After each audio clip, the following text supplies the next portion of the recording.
Capítulo 12. Julgamento e amor.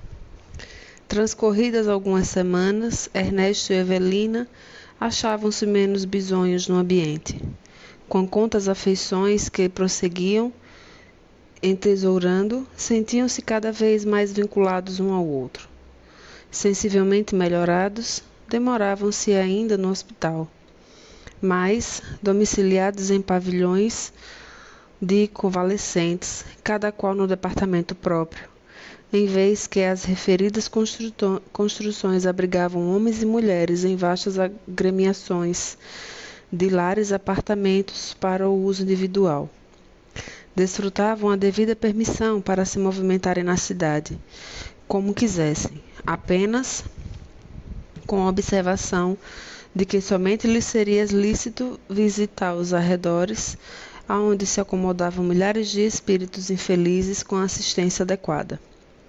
Efetivamente, os dois começavam a experimentar necessidade de serviço disciplinado e regular, mas, se pediam trabalho ou qualquer atividade no antigo lar terrestre, que ainda não haviam logrado rever, as respostas da autoridade competente eram ainda invariáveis. Que aguardassem mais tempo, que seria justo atender à imprescindível preparação. À vista disso, frequentavam bibliotecas, jardins, instituições e entretenimentos diversos, figurando-se-lhe a vida, ali, uma fase longa de repouso mental em tranquila colônia de férias. Chegara, porém, o dia em que Evelina realizaria um de seus maiores anelos naquele ninho de bênçãos. Fantine prometera conduzi-la, com o preciso consentimento dos benfeitores, a um templo religioso para assistirem ao ofício da noite, que se constituiria em uma pregação sob o título Julgamento e Amor, previamente anunciada. Ambos ardiam em curiosidade, porquanto ansiavam conhecer de perto como se processavam as criações religiosas naquele mundo para eles extremamente belo e novo. À noitinha, puseram-se em marcha. A senhora Serpa recordava em caminho as visitas de um outro tempo ao sanitário de sua fé e albergava no coração as mais doces reminiscências. Sensibilizada, monologava intimamente. Como perdera o convívio dos entes mais caros e por que se apoiava ali, no braço de um homem que vira na terra tão somente uma vez? Em torno, o vento brando carregava o perfume de jardim e praças em flor. A lua a erguer-se no horizonte era o mesmo espetáculo de majestade e beleza a que se acostumara no mundo.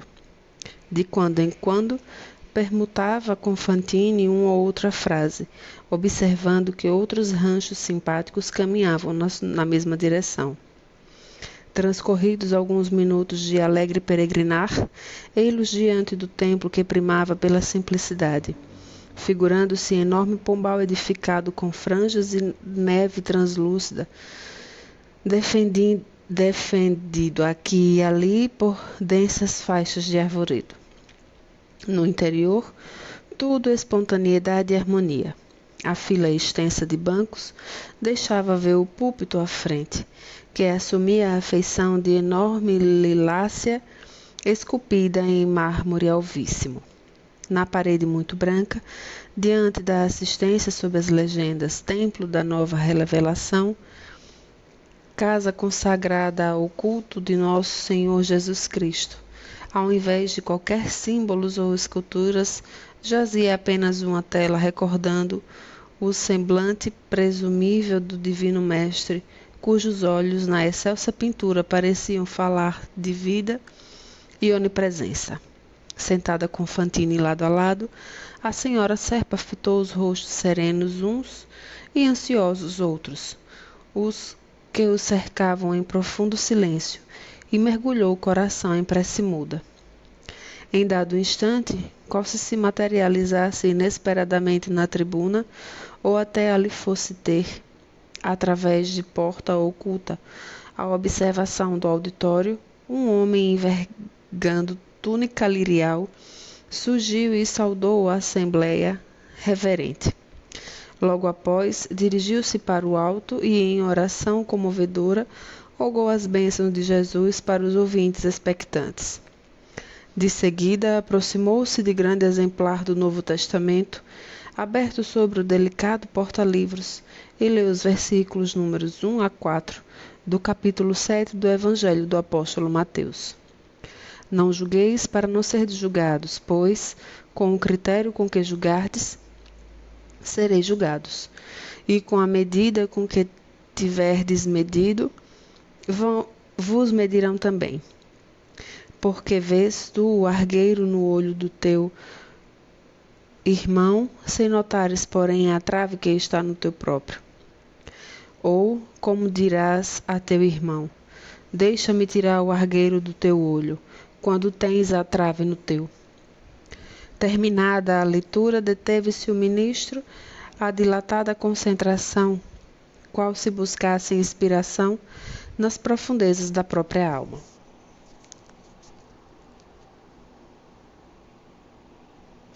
Ernesto e Evelina, porém, viram surpresos que, ao revés, o pensamento deles se exteriorizava em forma de larga áurea de luz, que se lhe alteava da cabeça à maneira de chama, elevando-se cada vez mais. O curto espaço de segundos, clarões jorravam de cima, lembrando as chamas, línguas de fogo do dia do Pentecostes, e o sacerdote simpático iniciou a pregação de que respingaremos apenas alguns trechos que lhe definem a tessitura de sabedoria e beleza. Irmãos, até ontem éramos partes integrantes da coletividade humana. A nossa bendita e acreditávamos no poder de julgar-nos uns aos outros. Encastelados nas ideias religiosas que supunhamos escravizar o serviço e nossas paixões, imaginávamos adversários e transviados quantos não passassem por nossos princípios. Interpretávamos os ensinamentos de nosso Senhor Jesus Cristo conforme o nosso arbítrio, exigindo que o Senhor da vida se nos fizesse rebaixado servidor, na estrada sombria e tortuosa que não nos cansávamos de palmilhar. Entretanto, despojados hoje do corpo de matéria mais densa que nos acalenta as ilusões, aprendemos que todos somos consciências deficitárias perante a lei.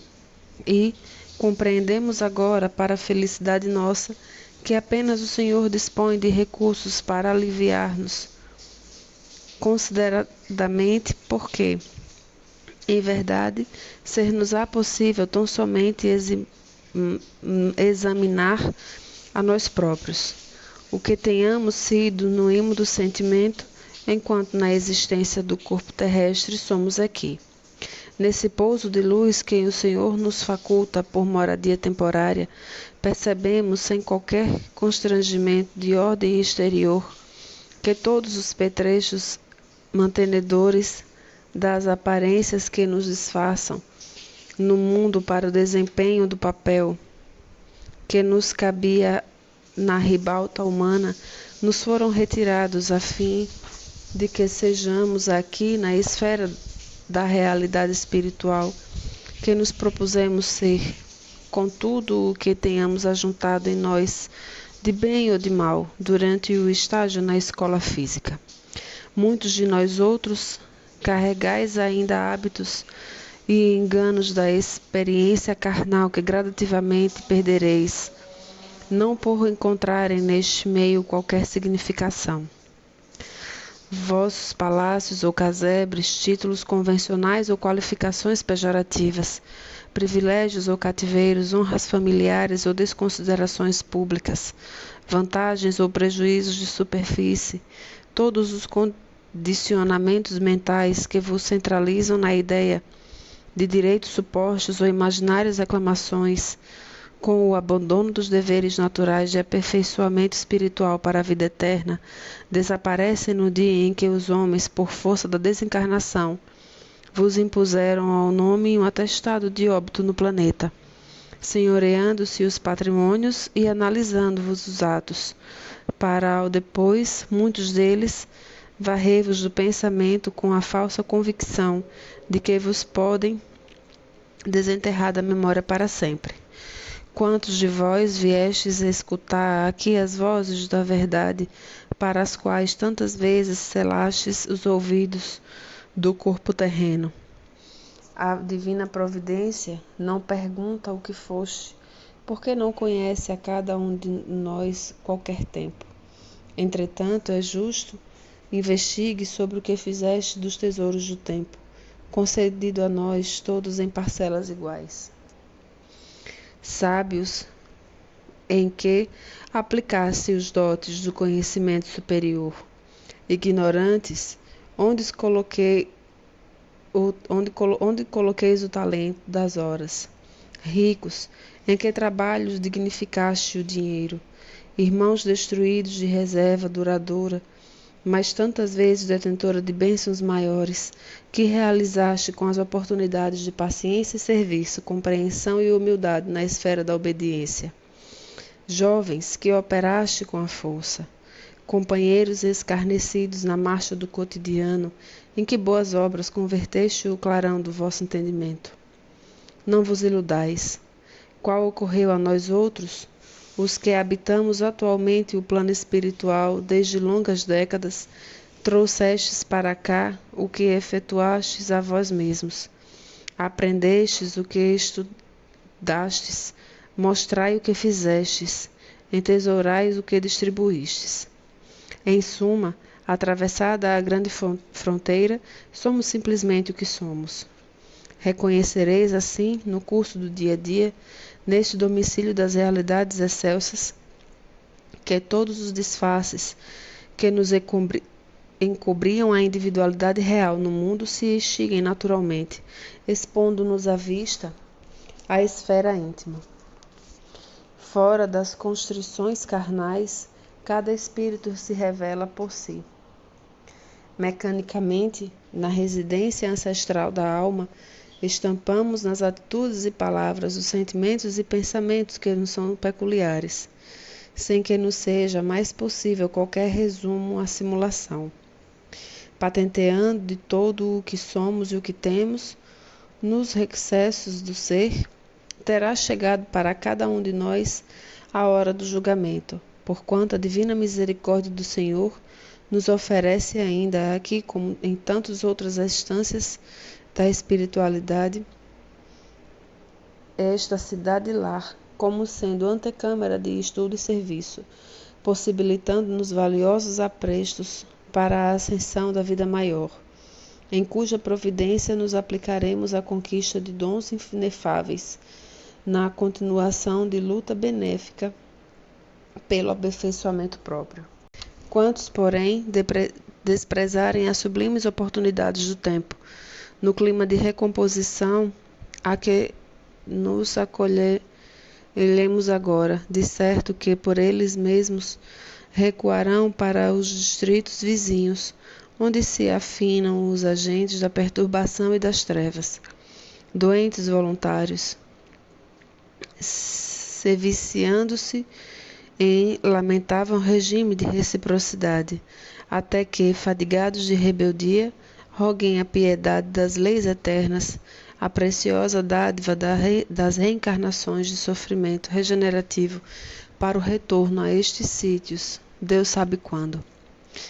Não aspiramos a dizer que as nossas afirmativas, que o renascimento no campo físico seja sempre cadinho de reparação aos delitos que praticamos, pois milhares de companheiros, depois de longo e honesto esforço pela própria corrigenda entre nós, com larga cota de tempo em nossas colônias de trabalho e reforma, volvem ao corpo carnal honrados com tarefas de abnegação e heroísmo obscuro, junto de alguém ou ao lado de grupos afins, granjeando em louvável anonimato concessões e vitórias dignas de apreço, que, apesar de permanecerem quase sempre ignoradas pelos homens, se lhe erigem aqui em passaportes de libertação e acrisolamento para as esferas superiores.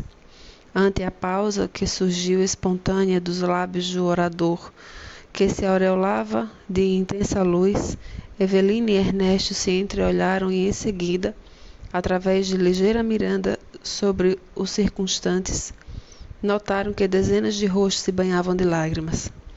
Irmãos, continuou o ministro, não vos citais num tribunal de justiça, quando nos achamos numa casa de fé, mãe amorosa de nossos impulsos de melhoria e sublimação. Diz-nos a fé neste recanto operoso e tranquilo, que não obstante desencarnados e preciso reconhecermos que as nossas ocasiões de trabalho e progresso, retificação e aprendizagem não chegaram a termo. Aceitemos quais somos, reconheçamos o montante de nossas dívidas e coloquemos mãos fiéis no árduo do serviço ao próximo, sem olhar para trás. A cidade que nos reúne está repleta de instituições beneméritas, com as portas descerradas ao voluntariado de quanto queiram colaborar no socorro aos que chegam até nós, em posição de angústia ou necessidade todos os dias. Na crosta planetária, onde as criaturas irmãs da retaguarda travam dura batalha de evolução, entes queridos ainda encarnados exigem-nos os mais entranhados testemunhos de ternura humana, através do concurso espiritual que se lhe possamos administrar nos domínios da compreensão e do amor, a fim de que continuem a viver na experiência terrestre que lhes é necessária, tranquilos e felizes, sem nós. Todo um apostolado de renúncia construtiva, abnegação, carinho e entendimento se descortina para a maioria de vós outros, no lar terrestre, onde quase todos estáis ainda vinculados do pensamento e coração. Além disso, estamos cercados através de quase todos os flancos por multidões de companheiros dementados a nos pedirem amor e paciência para que se refaçam. Na arena física, multiplicávamos apelos a que se pusessem mesas dedicadas aos famintos e se acumulassem agasalhos para o socorro à nudez. Aqui somos desafiados à formação e sustentação do devotamento e da tolerância, para que a harmonia e a compreensão se estabeleçam na alma sofrida e conturbada dos nossos irmãos tresmalhados nas sombras de espírito. Caridade, meus irmãos, amor para com o próximo. Muitas vezes o serviço de alguns dias pode endossar-nos valioso empréstimo de energia e meios para as empresas de recuperação e elevação que nos requisitam o esforço de muitos anos. Oremos, suplicando ao Senhor nos inspire, a fim de que nos venha a escolher decididamente a estrada de purificação em novos e benditos avatares na estância física ou a vereda ascendente para a vida maior. Calou-se o sacerdote em prece muda. Do teto pendiam estrias de safirina luz, quais pétalas minúsculas que se desfaziam ao tocar a cabeça dos presentes, ou desapareciam de leve atingindo o chão. Dir-se-ia que no peito do ministro, em profunda concentração mental, se inflamara uma estrela de prata translúcida, de cujo centro se irradiava docemente toda a chuva de raios liriais, inundando o salão. Fantini estava comovido, mas Evelina, qual sucedida a muitos companheiros ali consagrados, não conseguia julgar o pranto que lhe vinha em onda crescente do coração aos olhos. A senhora Serpa não saberia explicar a razão da emotividade que lhe assaltara os recessos do espírito, extremamente sensibilizada, como se achava, ignorando se devia àquelas abençoadas lágrimas às aspirações para o céu ou às saudades da terra. Não mais ouvia as derradeiras palavras do ministro ao encerrar o ofício da noite. Sabia apenas que se amparava agora de maneira total no braço do amigo, junto de quem se retirou do recinto soluçando.